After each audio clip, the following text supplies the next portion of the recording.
Começa agora o Meia Pantufa. Bom dia, boa tarde, boa noite, boa madrugada, pessoal! Todo mundo com os fones de ouvido que tá começando o seu Meia Pantufa.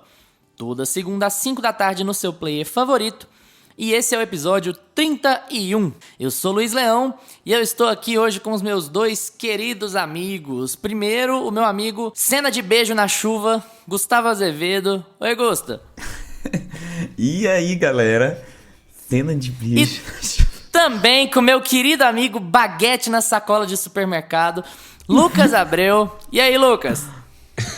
E aí, galera? Vocês certamente não entenderam nada, né? Calma aí que eu vou explicar. Hoje a gente se inspirou numa produção recente da Netflix para falar sobre um assunto muito curioso, que a gente sempre aborda por aqui, mas de forma paralela, sabe? Por que Hollywood é tão cheia de clichês? Essa produção da Netflix chama-se Clichês de Hollywood, o cinema como você sempre viu. O filme original chama Ataque dos Clichês. Ele é apresentado pelo veterano de cinema Rob Lowe, anda sumido por aí, então talvez você não o conheça, mas é um cara muito famoso nos anos 80, 90. E esse especial traz uma perspectiva meio curiosa sobre alguns elementos de filmes e séries que a gente se acostumou muito a ver. Tanto que a gente às vezes nem repara no quão batidos esses elementos são. As duas referências aqui para os meus amigos são dois exemplos de vários clichês de cinema que a gente nem...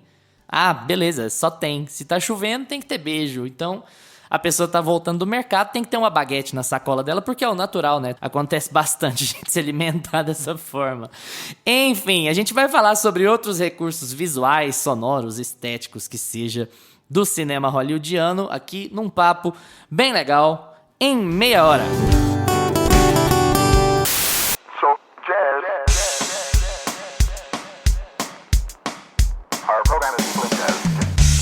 Meia hora. Esse episódio tem que ser resolvido em meia hora. Valendo! Deixa eu perguntar pro meu querido... Gusta, a gente tá fazendo esse programa só rouco, né, cara? Tá impressionante. O pessoal vai achar que a gente vive de ressaca, né? Toda a gente bebe, no outro dia a gente tá de ressaca e tá gravando. Não é tá isso, virando, gente. É porque a gente tá canta, virando um a gente clichê é cantor. Tá virando um clichê do Meia Pantufa a gente gravar o episódio rouco e o Lucas julgando a nossa saúde. Gusta, assim, deixa eu começar com uma pergunta, vamos lá, bem filosófico já. Todo mundo sabe que tem clichê pra tudo quanto é lugar. Uhum. Clichês no cinema são uma coisa necessariamente ruim? Ou qual é o limite pra gente ter um uso de clichês? O que você acha? Quais são os limites do humor? Limite... Nossa, qual é o limite? Esse já é um clichê, né? Você já começou com um clichê. Claro. Qual é o limite do clichê? É temático, é metalinguagem.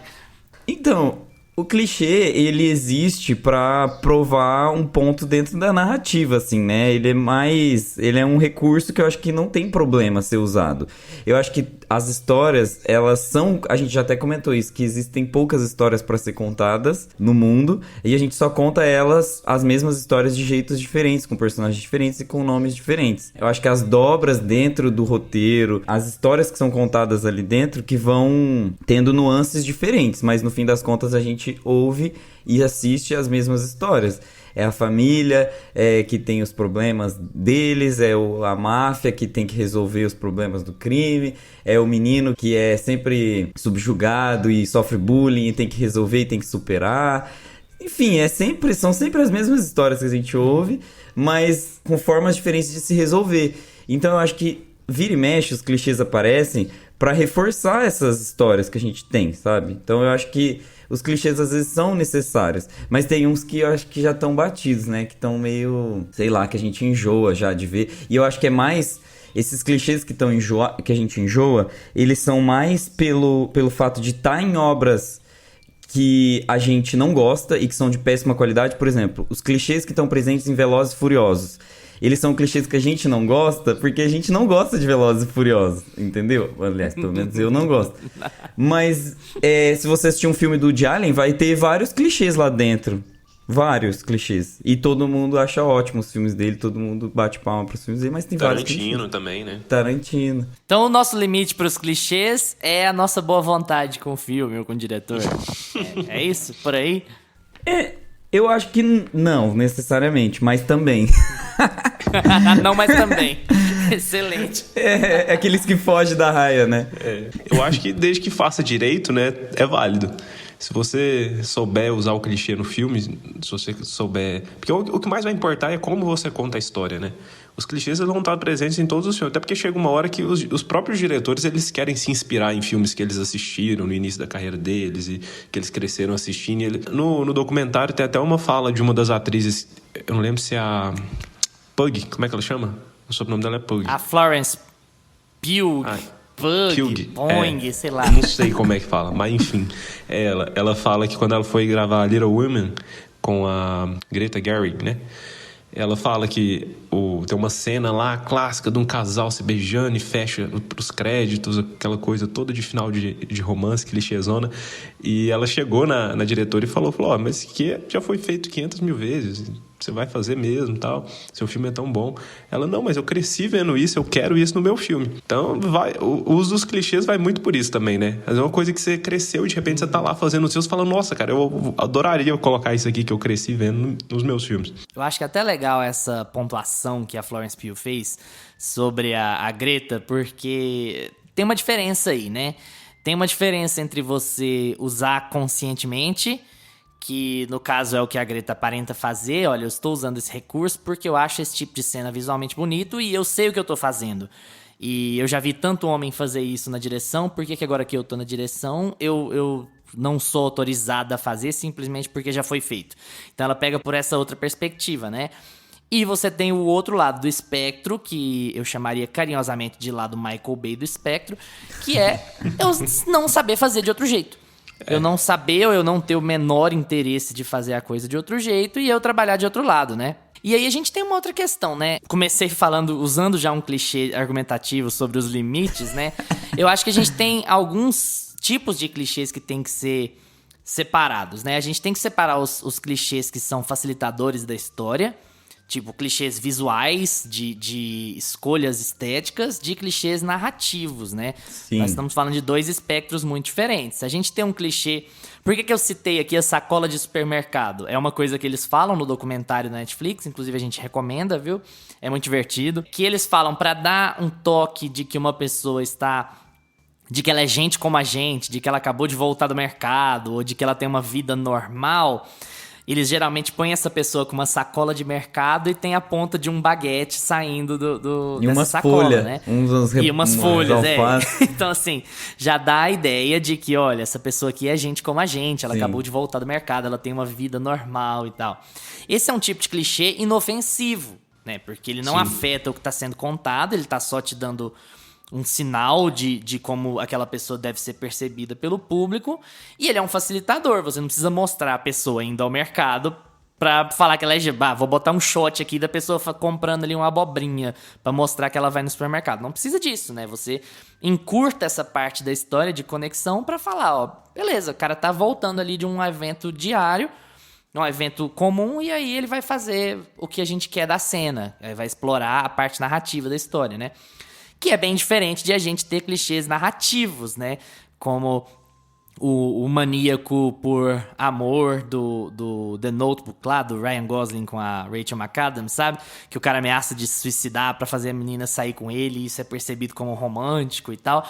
Isso é um tipo de clichê que é parte central da sua história, que aí pode até atrapalhar o que você tá querendo dizer, né? Pode cair numa banalidade de, tô fazendo sempre o mesmo filme, sempre a mesma história, contando sempre do mesmo jeito. Tem algum daqueles clichês lá do filme que surpreendeu vocês? E no sentido assim, talvez eu acho que o pessoal tenha pegado pesado aqui, isso não é um grande problema nem nada, não, é um clichêzinho mais de boa. Eu acho que pra mim, o que eu nunca tinha reparado como cômico era o do funeral. Depois que eu fui parar pra pensar, E é muito cômico, porque... Por que a pessoa não tá interagindo com as outras pessoas do funeral, né? É assim, toda vez que alguém morre num filme, a pessoa, o personagem central ali, que tá mais impactado por aquela morte, ele observa o funeral de longe, né? Então ele sobe numa montanha, ou ele fica lá longe no enterro da pessoa, e a câmera filma ele de costas e mostra o enterro.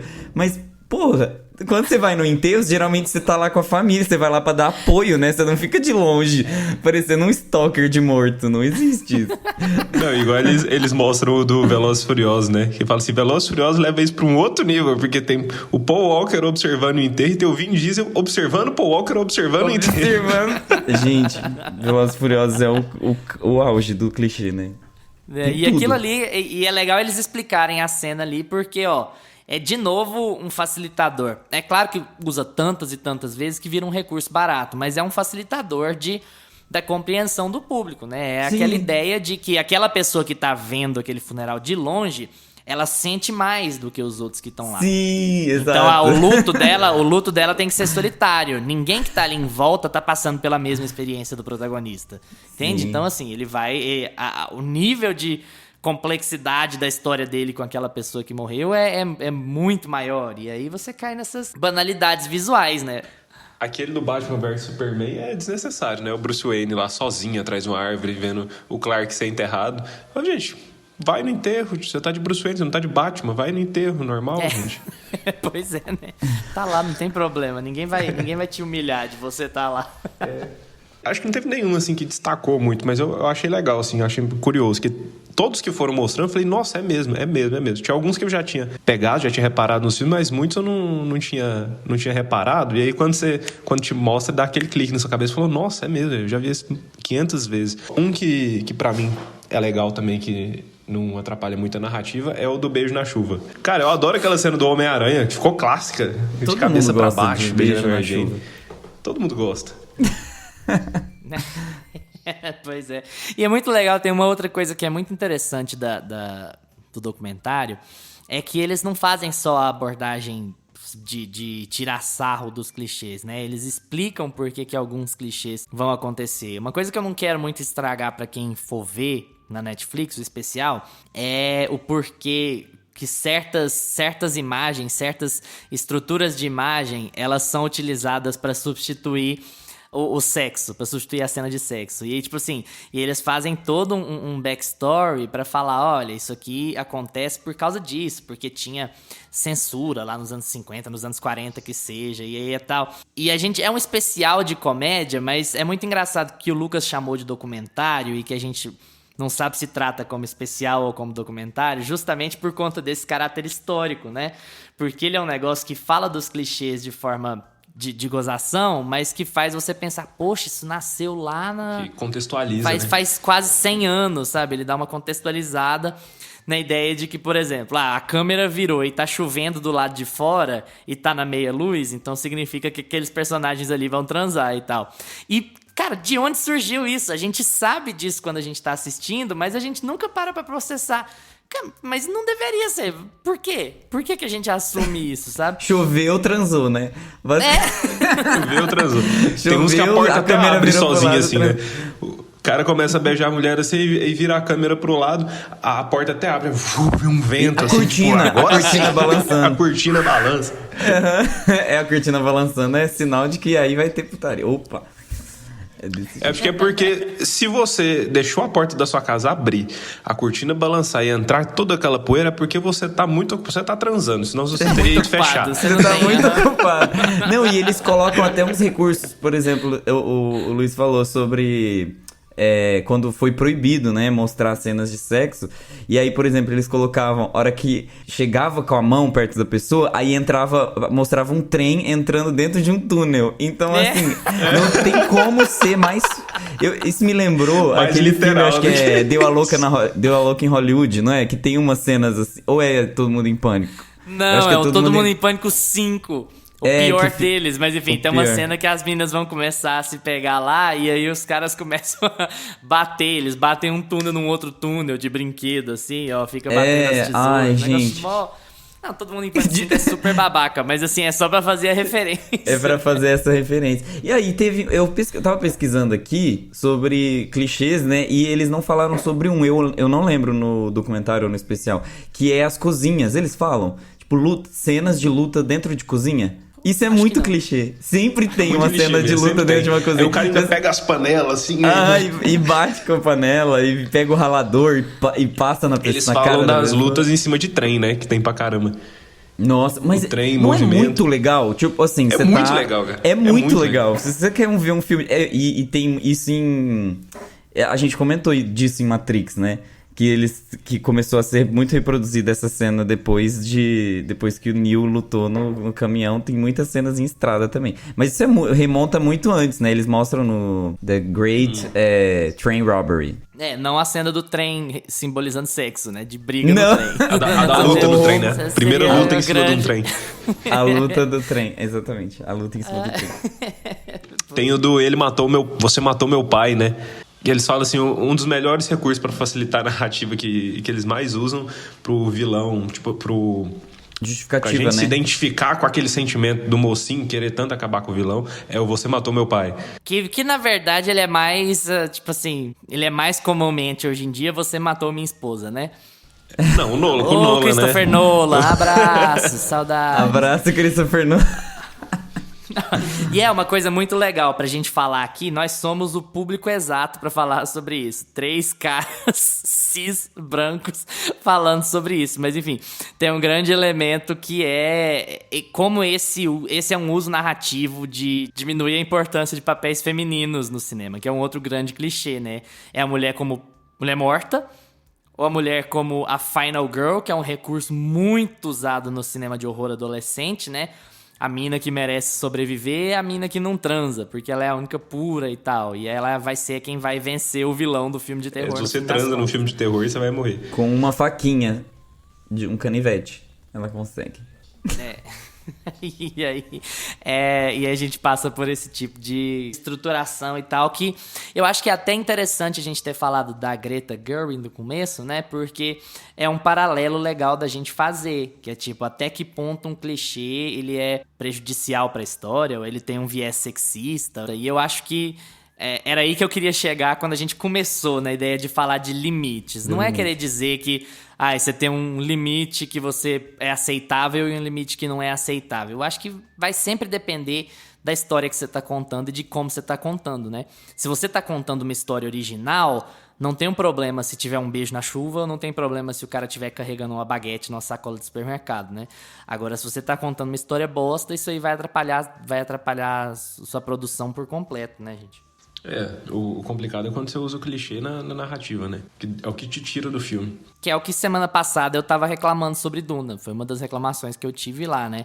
Que é você pegar uma história original pra caramba, que é você querer desenvolver um universo, você tá pensando em ampliar pra falar sobre uma franquia, né? E estruturar todo um conceito diferente aí pro cinema e tal. E você, de repente, se vê empacado, sem muita coisa pra contar, com hora pra encher, e você põe umas bobeiras lá que não acrescentam nada, que são repetição de parâmetros bestas, né? Por falar em usos de clichês que são muito importantes narrativamente, que não necessariamente são ruins, o uso da bomba, né? Do tempo, do relógio da bomba. Isso acontece não só com bombas, né? Acontece com vários outros artefatos, tipo assim, o momento de explodir alguma coisa, e às vezes nem tem a contagem, né? Explícita. Mas é muito importante pra gente acompanhar esse tempo em filmes de ação, em filmes de herói, pra gente entrar na tensão e pra gente ter o sentimento que aquele personagem tá tendo, porque ele tem 20 segundos pra salvar o planeta. Aquele negócio da luta contra o relógio, né? Você vai Da ficando luta tenso. contra o tempo, e a gente precisa ver aquilo na tela pra poder sentir o mesmo impacto, porque senão não teria. Então é um clichê que às vezes é muito importante. E é como você tá falando, Luiz, tem que saber usar da forma certa. Então, e por que sempre em 1 segundo, né? Mas eu queria chegar a isso só pra te dar um apontamento pra você complementar em cima disso que você falou. Quando você tem... Legal, a bomba, contagem regressiva, tô 100% contigo. Ela é um elemento de criar tensão. Mas quando você é um espectador de cinema velhaco, você entende muito de cara quais são os filmes em que existe real possibilidade daquilo explodir e quais são os que não existem. Exatamente. Então, assim, isso não tira um pouco vocês? Tipo assim, beleza, mais um tempo correndo pra trás. Dependendo do filme que vocês estão assistindo, isso não tira um pouco vocês do filme? Esse é um clichê que particularmente me incomoda, porque assim, se eu estiver vendo Capitão América, eu sei que ela não vai explodir. Agora, se eu estiver vendo um filme mais alternativo e tal, você pensa, é possível que exploda, é possível que isso tenha algum impacto narrativo significativo. Então, dependendo do filme que eu tô assistindo, isso às vezes me tira do filme, assim. Um filme que usa isso 2 vezes no filme, inclusive, e que eu gosto pra caramba, que funciona muito, que a gente já falou dele aqui, né? É o Cavaleiro das Trevas. Que ele usa no começo, na cena ali que o Coringa fala, o Harvey tá num lugar e a Rachel tá em outro lugar. E aí vai explodir ao mesmo tempo. E o Batman e a polícia tem que ir atrás dos dois juntos. E alguém morre, né? Então é uma coisa que eles usam que você vê que tem um perigo. O filme já te alerta nessa hora. Fala, quando isso acontece aqui, nesse momento, nem todo mundo vai sair vivo, não. Alguém pode morrer. E aí depois lá no final eles usam isso de novo na cena da barca. Que a gente fica ali esperando, nossa senhora, vai explodir, o que vai acontecer? E aí não precisa da gente contar o desfecho, né? É porque o Cavaleiro das Trevas é um bom exemplo disso, Lucas, pra mim também, mas pela subversão do conceito. Porque o que acontece ali? Não é só correr contra o relógio. O que acontece? No fim das contas, o Batman acaba salvando a pessoa errada, então tem uma subversão do conceito. E com relação ao barco, qualquer coisa poderia acontecer ali. Você realmente não sabia que aqueles barcos não iriam explodir, entende? Você não tinha essa noção. Poderia ser que eles explodissem sim. Isso fosse um motivador pro Batman ficar mais puto e ir atrás do Coringa e fazer alguma coisa que ele não queria, alguma coisa assim. Tudo então, pode assim, não acontecer, né? é uma tensão real nesse sentido, né? Pelo menos pra mim foi. Era uma coisa assim, cara, pode ser que exploda mesmo. não é salvar o mundo no segundo 1, né?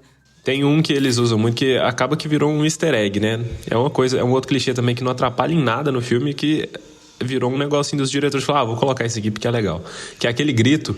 É muito legal. Nossa, legal muito aquele. bom isso. O grito de Wilhelm, que é esse que o Lucas tá falando, ele é um efeito sonoro que muitos diretores começaram a usar depois que foi usado num filme de 51, que chama Distant Drums.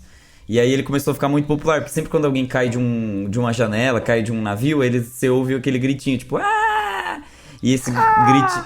Ah! E é um gritinho muito popular. A pessoa tá pegando fogo, mas tá gritando lá com aquele gritinho do Wilhelm. Aí eles começaram a usar em vários filmes, né? Tem no Indiana Jones, tem em Star Wars. Começaram a usar de zoeira mesmo, um easter egg, assim, pra quem conhece. E outra, quem tá Tá de caindo da sacanagem, janela né? grita.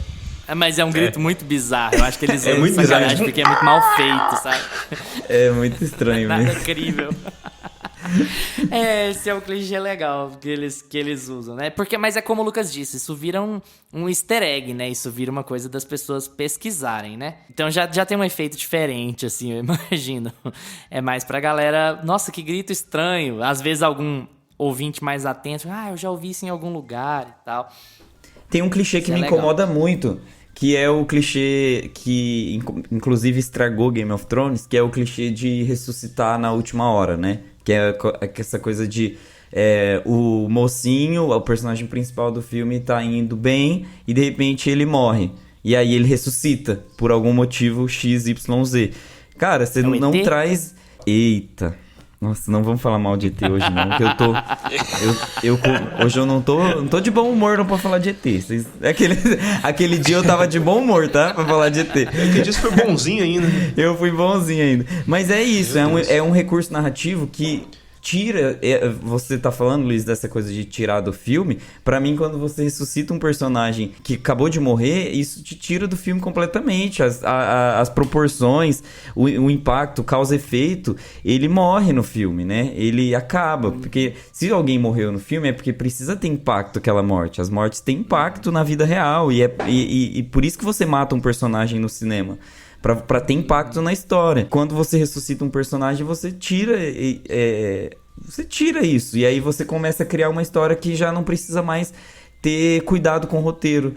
que é o que acontece em Game of Thrones. Depois de que o personagem principal morre em Game of Thrones, você não precisa mais ter cuidado com o roteiro em nenhuma ponta. Você pode deixar a ponta solta onde você quiser, porque tudo vira fantasia, tudo... E assim, estamos falando de uma série de fantasia, mas o roteiro fica fantasioso, e o roteiro não pode ser fantasioso. O roteiro precisa ser crível dentro da história que ele se propõe a contar, independente se seja ficção ou não.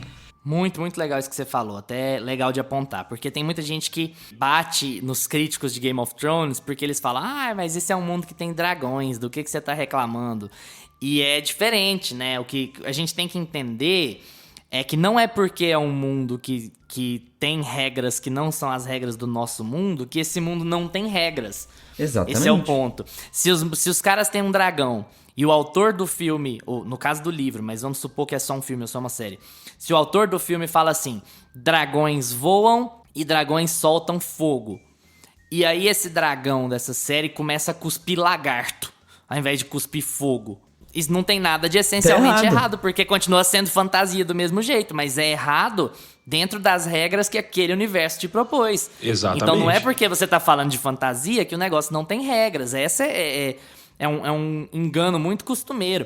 E esse negócio do Game of Thrones é um outro clichê que é complicado, aí não só de filmes, mas de qualquer obra, livros também, sabe? Que é o escudo de roteiro. Se você tem um protagonista, esse protagonista certamente ele tem um escudo de roteiro. Esse cara não pode morrer porque é ele que tá contando a história, você tá acompanhando a história dele, né? Game of Thrones é um excelente exemplo disso porque... eu acho que eu até falei isso uns episódios atrás, porque a subversão de Game of Thrones, o que faz Game of Thrones ficar famosa na TV, é a aparente falta de escudo de roteiro. Você tá acompanhando personagens que podem simplesmente morrer no meio do caminho. E aí o que o livro vai fazer? Ele vai se direcionar para outros personagens. Você vai ter outros pontos de vista. E acabou. E a pessoa morreu. Então, se você constrói 5 anos de uma série assim, como é que você, de repente, tem um personagem que morre e ressuscita? Isso significa que o que fez a sua série ficar famosa até aquele momento acabou. E aí agora aquele personagem vai ter um escudo de roteiro eterno, porque você sabe que num mundo em que quase todo mundo morre, aquele cara não vai morrer.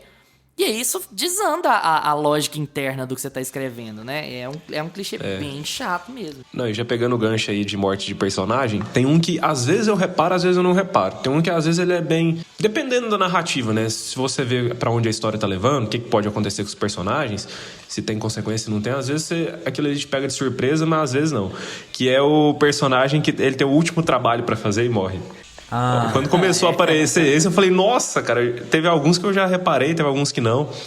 Mas você tá ali, o filme tá rolando, aí tem uma coisa que um personagem vira e fala: não, só falta eu fazer mais isso e a gente vai conseguir resolver o caso. Só falta eu fazer mais isso e a gente vai conseguir acabar com a missão. Isso acontece em todos os filmes de super-herói. Todos. Da história. E é sempre um personagem secundário, né? Isso nunca acontece com um personagem central na história. Os personagens centrais não têm um último trabalho pra fazer. Esse é o ponto. É sempre um personagem que realmente pode morrer. Por falar em subversão de clichês, isso é muito legal em Esquadrão Suicida. Eles subvertem bastante esses últimos trabalhos, assim, né? O maior mérito de Esquadrão Suicida, o novo Esquadrão Suicida, foi justamente subverter todos esses clichês, porque eles sabem que o primeiro filme foi cheio de clichê, e aí eles vão lá e subvertem todos eles. Eles não deixam os personagens... Mais ou menos. Mas em termos, por exemplo, de... o personagem tem... O personagem central tem o mesmo valor que o personagem secundário. Isso acontece em Esquadrão Suicida, tirando com a Arlequina, porque eles não podem matar a Arlequina. Mas todos os outros personagens, tirando a Arlequina, têm um peso dramático igual. Todos podem morrer da mesma forma, e eles estabelecem isso nos primeiros 10 minutos do filme. Isso é muito legal. Isso é muito legal em Esquadrão Suicida. Você assiste Esquadrão Suicida em 1h30, 2 horas, e não passa... o tempo, parece, porque você se importa com todos aqueles personagens. Todos os personagens são importantes, todos podem morrer. E eles morrem. Os personagens morrem. Vocês tiveram a impressão que o Idris Elba ia morrer? Eu não tive, hora nenhuma. Mas eu acho assim, eu acho um negócio... É muito interessante, Gusta, porque eu acho que aí o Esquadrão Suicida, falando especificamente, ele tem um problema só com relação a isso, que é a cena pós-crédito.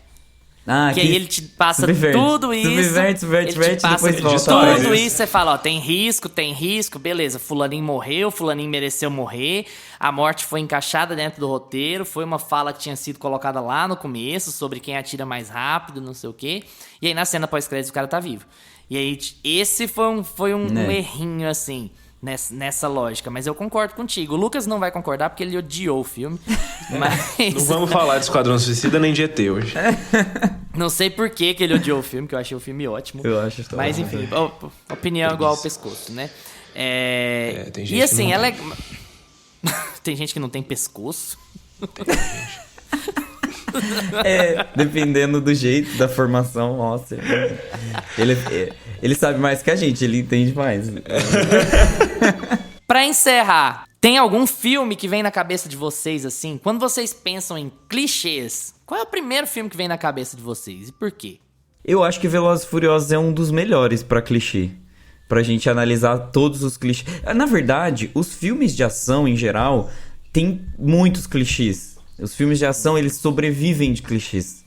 Porque pra você contar uma história dentro da ação, que é uma coisa muito corporal, muito visual, você precisa de recursos narrativos que facilitam aquele acontecimento, né? Então você precisa levar o personagem do ponto A pro ponto B. Você usa um clichê pra poder fazer a sua cena de ação de 10 minutos que vai entreter e vai fazer dinheiro pro seu filme. Então, por que Velozes e Furiosos usa a mulher como um recurso pro cara, sabe, eu preciso salvar a minha esposa, eu preciso salvar a minha amada, porque isso é uma motivação que todo mundo que tá assistindo vai achar que é viável, não, realmente essa motivação tá ótima, então 20 minutos de cena de ação, carro explodindo, carro saltando da montanha, o público de Velozes e Furiosos é esse.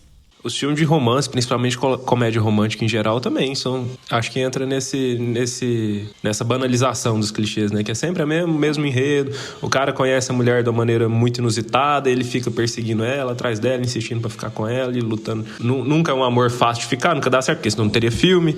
E aí sempre tem um impasse. E aí, no final, aí tem um momento que eles conseguem ficar juntos, e alguma merda acontece, eles se distanciam, se separam, e aí ele tem que correr atrás dela no trem, no aeroporto. Roteiro enlatado, é o mesmo filme, né? Ele sai sempre. da fábrica, pronto. Você muda o nome dos personagens, muda o lugar e pronto. O que muda é que às vezes tem o Adam Sandler, às vezes é o Justin Timberlake, às vezes é o Zac Efron. Ryan o que muda é Gosling. isso. Ryan Gosling. La La Land é perfeito, gente. Então, o seu é Velozes e Furiosos, Gusta. É um bom exemplo. É muito bom. Qualquer Velozes e Furiosos que você assistir, você vai encontrar todos os clichês que a gente comentou aqui. Todos. Até deve ter luta E uma na coisa cozinha. que é muito engraçada é que, na medida que você faz um filme enlatado, né? Como Velozes e Furiosos que você se escolhe em alguns clichês narrativos pra mostrar cenas de ação, você não tá muito preocupado com a história que tá acontecendo, você começa a extrapolar demais na cena de ação, né? Então você se escora no mais básico narrativamente pra você ir pro mais louco visualmente. Sim. Que é beleza, a motivação do cara é salvar a namorada ou a esposa. Pra isso, o carro dele vai pular de um precipício e cair inteiro num poço de lava pra depois ser lançado pro espaço. E beleza, tá tudo bem, é isso aí. Eu vim aqui pra ver isso mesmo, vim aqui pra ver carro voando. Sim. É engraçado como você tem um 8 aqui no que você quer gastar de tempo na sua história e você tem um 80 no que você quer gastar de tempo em CGI, né? Como a nossa conversa com a Abel semana passada, ele falando, né? Os caras têm 6 meses pra editar uma partezinha de filme, só pra deixar o carro brilhando. Então, assim, o resto... o resto é o resto. Então, Tenet sofre disso, né? Tenet é um filme que... Tenet sofre de muita coisa. Tem um roteiro que é muito simples e que tem muitos clichês dentro do roteiro, porque qual é a motivação do personagem? Primeiro que a motivação do personagem às vezes nem é vista, né, no filme. Mas ele tem uma motivação que é muito essa coisa de salvar a donzela em perigo que está sofrendo com um abusador russo. Tem vários clichês. Tem, tipo assim, vários clichês. O vilão russo, né? Ele é muito clichê, velho. As falas dele são clichê, motivação nele. Então, você tem um roteiro super simples e uma ultra complexidade dentro das cenas de ação e da própria montagem do filme, né? E você não entende nada, porque aí a motivação... E isso é louco no Christopher Nolan. O Christopher Nolan, ele pegou uma motivação... O Christopher Nolan, inclusive, tá fazendo o roteiro do próximo filme dele. Eu tô tremendo de medo.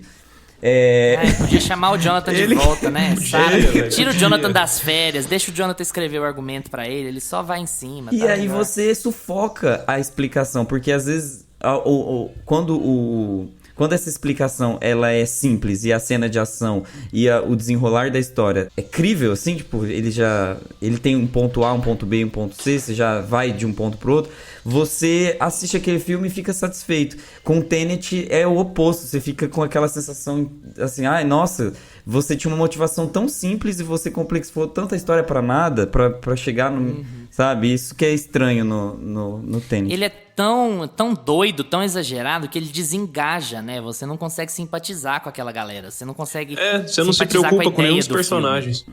Justamente. E o pior é que o elenco tá... A maior parte do elenco ali tá muito bem, atua muito bem. Mas aí você não consegue Eu ter... não concordo, não. Eu acho que é todo mundo bem Nolan, assim. Todo mundo cheio de chavão, Carão. de olhada pro longe. eu gosto assim. Eu do detestei elenco. esse filme. Detestei esse filme. Aquela mulher lá é uma mulher do Nolan. É tipo assim, você sabe que já existe a tipificação, né? Mulher de filme do Nolan. É sempre igual, é sempre a mesma pessoa que fala do mesmo jeito, que tem a mesma estrutura narrativa. Isso quando tem alguma estrutura narrativa, né? Vamos combinar. E não, aquele filme eu achei... Mas é um excelente exemplo disso. É um filme que tem uma estrutura clichê de motivação, mas que ele se complexifica ao ponto de ser completamente impossível de engajar, de você assistir, ficar Sufoca assim. a motivação, você não consegue entender a motivação. E isso é o principal de um filme. Por isso que às vezes os clichês, eles não são nocivos pra história. Porque os clichês, eles precisam mostrar um ponto. Eles precisam revelar algo na trama. E ali no Tenet, o clichê, ele tá presente, mas ele é sufocado pela complexidade da história. Então você às vezes nem entende o que você precisa entender, que é o básico. Que é tipo, o personagem precisa chegar do ponto A ao ponto B ao ponto C. Então, isso é muito complicado. Por mais que ele vá do ponto A ao ponto B ao ponto C ao contrário, de trás pra frente, virando pirueta, você tem que saber de onde ele sai e de onde ele chega narrativamente. O nosso cérebro funciona de um jeito só, gente. Não tem o que fazer. E você não consegue entender o porquê ele tá fazendo as coisas que ele faz, sabe? Não existe uma motivação plausível, porque pro espectador, ele acabou de conhecer aquela mulher. E, tipo assim, ele vai a mundos e fundos pra salvar ela, e aí a história vai... Enfim, aquela é loucura bem bizarro. lá. Lucas, pensou em algum? Pra mim, qualquer comédia romântica. Vou falar uma que tem clichê, tem todos esses clichês, mas que eu gosto dela, que eu acho divertidinha, que é Notting Hill. Um lugar chamado Notting Hill.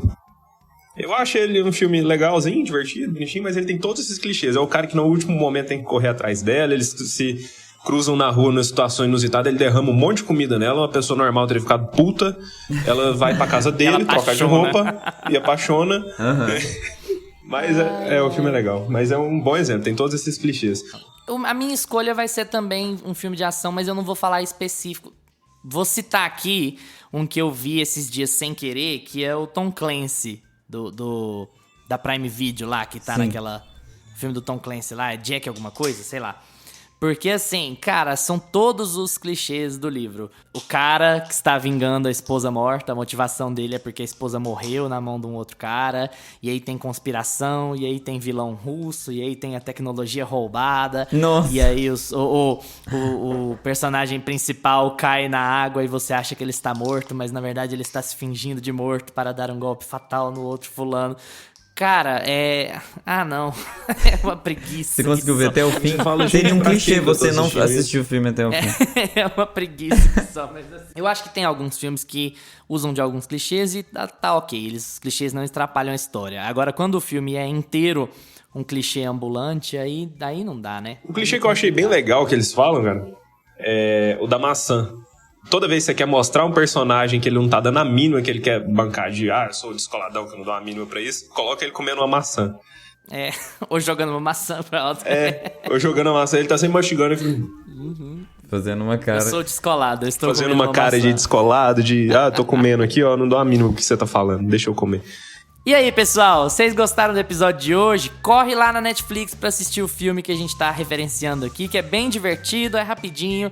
Vocês vão gostar também. Concordaram com a gente, discordaram muito da gente, como é que foi aí? Troca uma ideia conosco no Instagram, no Twitter, @meiapantufa, porque a gente responde tudo que aparece por lá. Valeu pela atenção de vocês. Tchau, Lucas. Tchau, galera. Tchau, Gusta. Tchau, galera. Até. Lembrem-se de seguir a gente no seu agregador de podcasts preferido: Spotify, Apple for Podcasts, Deezer, Amazon Music. Segunda-feira que vem é feriado de novo, olha só, né? Então a gente tá de volta na terça que vem com mais um episódio do Meia pra vocês, viu? Tchau! Este podcast tem locuções de Lucas Meleiro e Carla Ribeiro e edição de Luiz Leão.